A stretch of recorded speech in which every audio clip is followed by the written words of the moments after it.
मर्यादा पुरुषोत्तम प्रभु श्री राम की पत्नी माता सीता, जिन्हें लोग जानकी, मैथिली, वैदेही और न जाने किन किन नामों से जानते हैं। माना तो ये भी जाता है कि माता सीता देवी महालक्ष्मी का अवतार हैं, लेकिन क्या आप जानते हैं कि माता सीता ने राजा जनक के घर में क्यों जन्म लिया? अपने पूर्व जन्म में कौन थी माता सीता? जब जब धर्म की हानि होती है और पाप बढ़ता है, तब तब भगवान धरती पर प्रकट होते हैं। ये संपूर्ण सृष्टि भगवती जगदम्बा की ही माया है। आज से कई वर्ष पूर्व त्रेता युग में एक समय भगवान श्री हरि विष्णु क्षीर सागर में योग निद्रा में लीन थे और देवी लक्ष्मी प्रभु के चरण दबा रही थी। तब भगवती लक्ष्मी ने श्री हरि के हृदय में विराजमान हो प्रभु से प्रार्थना करी कि मैं पृथ्वी लोक पर कुछ समय के लिए जाना चाहती हूँ, और इस प्रकार श्री हरि की स्वीकृति लेकर देवी लक्ष्मी पृथ्वी लोक के भ्रमण पर चली गई और वहाँ देवी की भेंट देवताओं के गुरु बृहस्पति से हुई। देवगुरु बृहस्पति ने माँ से इच्छा प्रकट की कि हे महामाया, देवताओं के उद्धार और असुरों के विनाश के लिए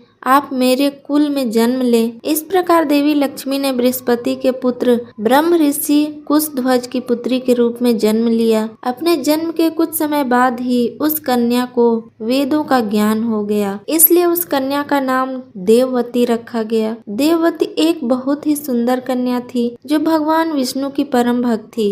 वेदवती अपनी भक्ति में इतनी लीन हो गई कि भगवान विष्णु से प्रेम करने लगी और अपने मन में श्री हरि से विवाह की इच्छा ले कठोर तपस्या करने लगी। पालनकर्ता श्री हरि ने देववती को दर्शन देकर कहा कि इस विष्णु स्वरूप में मैं आपकी यह मनोकामना पूर्ण नहीं कर सकता, किंतु अगले अवतार में मैं आपकी मनोकामना पूर्ण होने का वचन देता हूँ। पर देवी देववती तो पुनः श्री हरि के ध्यान में लीन हो गई और फिर एक बार उस स्थान पर परम शक्तिशाली असुर रावण वहां से गुजर रहा था और उसकी नजर देववती पर पड़ी। रावण ने देववती से विवाह का प्रस्ताव रखा और देववती के अस्वीकार करने पर उसने देववती के केस पकड़कर अपमान करना चाहा, किंतु पर पुरुष का स्पर्श पाते ही देववती ने तत्काल अपनी देह को भस्म कर रावण को श्राप दिया कि मेरे ही कारण तेरी मृत्यु होगी, मैं ही तेरे अहंकार और संपूर्ण कुल का सर्वनाश करूंगी। फिर क्या था, देववती ही अपने अगले जन्म में मिथिला नरेश जनक की पुत्री सीता के रूप में प्रकट हुई। मिथिला नगर में भयंकर अकाल के कारण जब सूखा पड़ गया तो वहाँ का दुख दूर करने मिथिला नगर में साक्षात भगवती लक्ष्मी स्वरूपा देववती ने अवतार लिया।